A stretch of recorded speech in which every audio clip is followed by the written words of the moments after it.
So this chapter starting off with some surprise developments and two characters returning, Pig God and a My Mask. So let me just go into them individually because each of them need like a breakdown. So we're seeing Pig God here in his thin form, or maybe what could even be considered his true form. And if you're confused as to what's going on, it's totally understandable because we haven't seen him for a very long time. I think the last time we saw him was chapter 145, at least by the Viz numbering. But in that chapter, we saw Fubuki like tending to Tank Top Master, who had his limbs like turned into accordions by Pure Ugly, and she was kind of limited with her healing abilities at that point because she had used most of it to like stop Genos from exploding. But conveniently, Pig God had shown up and she was like, oh hey Pig God, will you please help me? And then I'm pretty sure that's where that sequence ended. So what I'm assuming is happening here is Fubuki like siphoned Pig God's energy, which I'm guessing is coming from his exorbitant amount of fat that he had, and she used that to heal Tank Top Master. And I'm guessing this will be confirmed once we eventually get back to whatever Fubuki has been up to, when we'll see maybe a healed Tank Top Master, and then he'll be able to help with whatever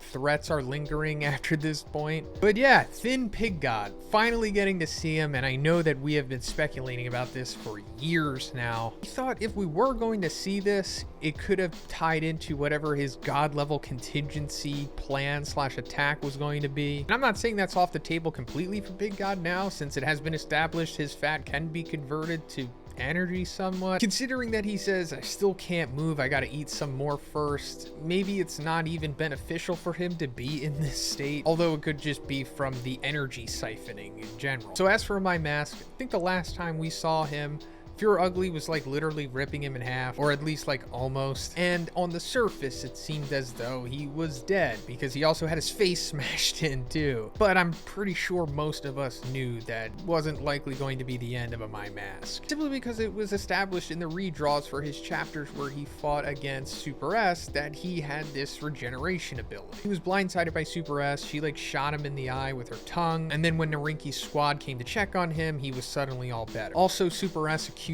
him of being a monster. Does that confirm that he is a monster? Maybe, maybe not. But what is evident is that he has like some serious regeneration abilities, because he's completely fine after getting one of the most severe beatings we have ever seen a hero get in the series. But if you've been following my series for the truth about One Punch Man that I've been dropping over the last couple weeks, I've been talking about the Eye of Horus and the Eye of Ra symbology throughout the series, and we originally saw it when he was stabbed in the eye by Super S, meaning that he likely was losing his humanity while the left eye of Horus was still intact, meaning that he was more so to the left path, the Eye of Horus under Osiris, aka God. And also in one of my previous chapter reviews, I mentioned that the blast that a My Mask saw when it was implied he was younger was likely to be God impersonating Blast, the way that he impersonated Blast when he was trying to manipulate Tatsumaki a couple chapters back. So I think that might have been the paradigm shift for a My Mask to possibly go over to the side of God, but he's more so unaware of what's going on,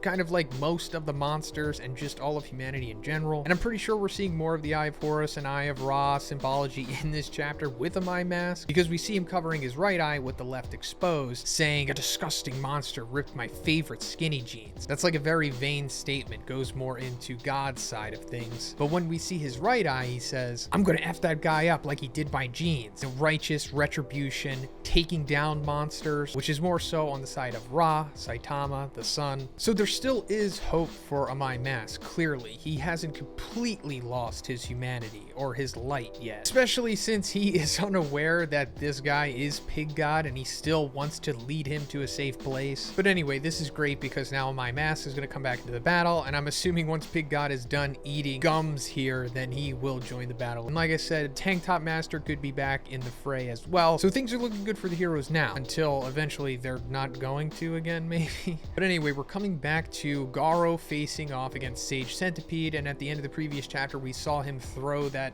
Orochi regeneration heart thing into the sky, causing Sage Centipede to go after it. But he is successfully able to grab the regeneration heart thing, but it's all for naught, because this is the moment where Garou is going to ascend again, I suppose. Because he kicks off of the heart, exploding it, then comes down on Sage Centipede, not before we go to a flashback of his days training with Bang, and also sour face. And we see Bang doing where they like split the tiles and then impresses everybody. We see that sour face can't even break like the standard stack of tiles, but then Garou comes in and makes like a huge stack of them and is able to break all of them except for one at the bottom. Then Garou's like, that's how it all started. But as of now, I've reached the epitome of martial arts, and now he's using Sage Centipede as that huge stack of tiles, and he's splitting them directly in half. But we're also seeing more Ra and Osiris symbology here, because Garou is like creating like a sun-like image by doing that, denouncing that this is divine retribution. Obviously, the divine is coming from God creating Sage Centipede. Garou saying that this was a blessing because now his fist is perfected. And of course, we're seeing the moon looking down, the Eye of Horus, which is Osiris, aka God watching. So God for sure is witnessing these events. Now, like I talked about, I think in the previous review, but Garou's right hand is important here because it's symbolizing, you know, the right, Ra, sun,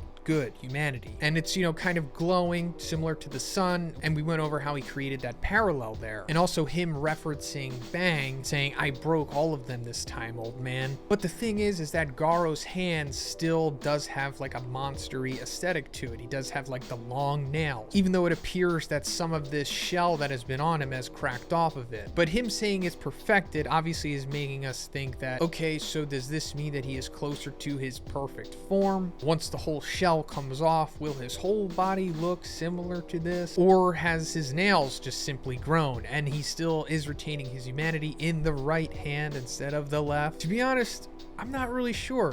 It's very ambiguous as to what's going on with him, especially now that Sage Centipede has been defeated and he is not fully awakened yet. That brings me to what I was talking about with the other threats that are out there. Well, now that Sage Centipede is gone, and we also talked about how Evil Natural Ocean isn't completely dead because his eyeballs are still intact. And aside from just God himself, who could always, I guess, just keep spawning dragons and stuff, Psychos, right, is the only thing that's left here, and she's still alive because we saw her split from Orochi's carcass, but we haven't had any updates on her. And I'm assuming that she for sure has to come back because there's a certain person that she's kind of destined to fight in this arc, or at least I hope so. So maybe Psychos comes back and then gets more divine intervention, or since I was talking about how God witnessed Garou defeat Sage Centipede, maybe he does like a genjutsu to him. Instead of it like being blast that appears in front of him, maybe he takes the form of Tario, or maybe he takes the form of Bang. Then maybe that's how Garou inadvertently falls under the full influence of God and becomes like a full-blown monster. And at this point, maybe that doesn't even happen. I mean, it would be odd because like the story kind of has to go in a certain direction, and if it doesn't, I'm very confused at that point. That's pretty much it for the video today, guys. Let me know what you think about this chapter in the comments. If you liked it, please give it a like, and please subscribe if you haven't already. Have a great day. I'll see you in the next one.